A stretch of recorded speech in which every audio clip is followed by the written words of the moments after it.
Kita ketahui juga ya Pak, di industri pertambangan yang begitu santer dan mungkin baru saja diterapkan di tahun lalu, itu adalah mengenai kebijakan devisa hasil ekspor ya Pak ya, untuk sumber daya alam tertentu gitu ya.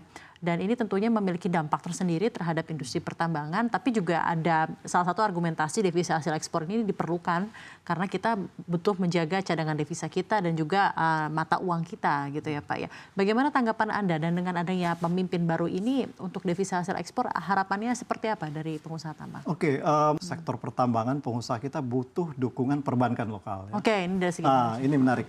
Nah, untuk menuju ke transisi energi, terutama kami di sektor industri batubara, tentu saja kita butuh dukungan funding. Ya. Sementara kita sudah ketahui bersama bahwa pendanaan untuk sektor industri batubara nyaris tertutup. Ya. Ya, mau mendanain apa saja sepanjang itu coal related sudah hampir tertutup. Jadi mau nggak mau kita pelaku usahanya mengandalkan ya cash sendiri, cash reserve, our own cash reserve. Karena kan sangat sulit cari perbankan ya. Nah, oleh karena itu kami juga apresiasi kebijakan DHE. Ini salah satu bukti bahwa rupiah kita masih cukup bertahan dengan support dari pelaku usaha dalam kebijakan DHE. Karena kan dana kita 30% ditahan di bank domestik ya. Itu untuk memperkuat ketahanan devisa kita kan ya. Itu udah salah satu kontribusi sektor pertambangan ya. Jadi ekspor kita. Meskipun kebijakan DHE menyulitkan pelaku usaha mengelola cash flow. Nah, oleh karena itu harapannya tentu saja kita tetap support DHE, tapi perlu case by case mungkin ya. Karena berbicara mengenai DHE bukan hanya kepentingan sektor pertambangan, tapi juga sektor perikanan yang bahkan banyak pelaku usaha yang skalanya lebih kecil. Betul. Oleh karena itu perlu dipertimbangkan oleh pemerintah. Kebijakan DHE ini sudah memberikan nilai tambah bagi perbankan nasional ya, ketahanan devisa. Nah, disinilah kembali ya harus returnnya ada gitu ini dong. ya, returnnya Jadi, apa? Kita telah mensupport ya devisa negara, Financing perbankan nasional juga harus sudah lebih mendapatkan mudah. benefit dari situ. Nah, di sini saatnya di saat pelaku usaha batubara, mineral membutuhkan dukungan pendanaan dalam negeri, disitulah kita butuhkan. Ya nggak Pak? Menarik ini mindsetnya dan pandangannya. Kalau dari Pak Aris gimana Pak? Saya kira gini, mengenai DHE ini ya. Saya penasaran, karena kan baru tahun lalu ya Pak ini. Ya tahun lalu, sebetulnya selama ini juga itu sudah menjadi satu dukungan bagi sistem keuangan kita, terutama untuk devisa kita.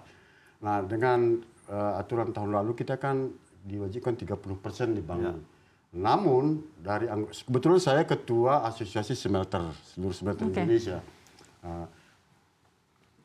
Untuk ke depan ini kalau boleh, ini tidak apa-apa, ini kita dukung dengan 30% retain untuk 3 bulan. 3 bulan devisa hasil ekspor.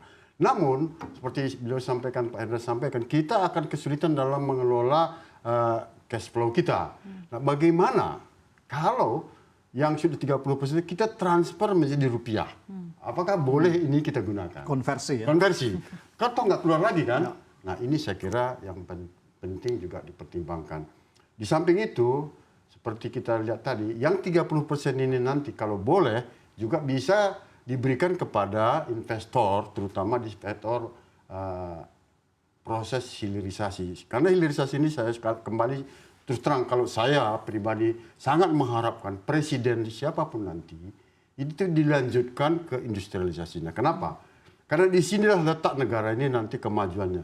Baik di CPO, dari CPO itu sampai oleochemical. Kenapa mesti base kita Rotterdam? Sekarang ini rumput laut. Kita punya pantai begitu panjang. Kenapa mesti bahan baku obat saja? Pilih itu harus kita impor. Jadi kembali saya sampaikan bahwa DHE 30% ini kita dukung. Namun kalau boleh devisa kita ini diberikan kembali untuk mendukung pengembangan sektor-sektor yang menghasilkan ekspor ini. Saya kira seperti itu harapan kita. Jadi sama-sama benefiting each parties lah ya Pak ya juga. Dan juga ini tentunya kalau misalnya sektor pertambangan semakin didukung dengan financial ini dan semakin baik lagi juga tentunya akan memberikan dampak yang nyata terhadap sektor real dan makroekonomi Indonesia menuju Indonesia maju seperti yang tadi Pak Hendra bilang.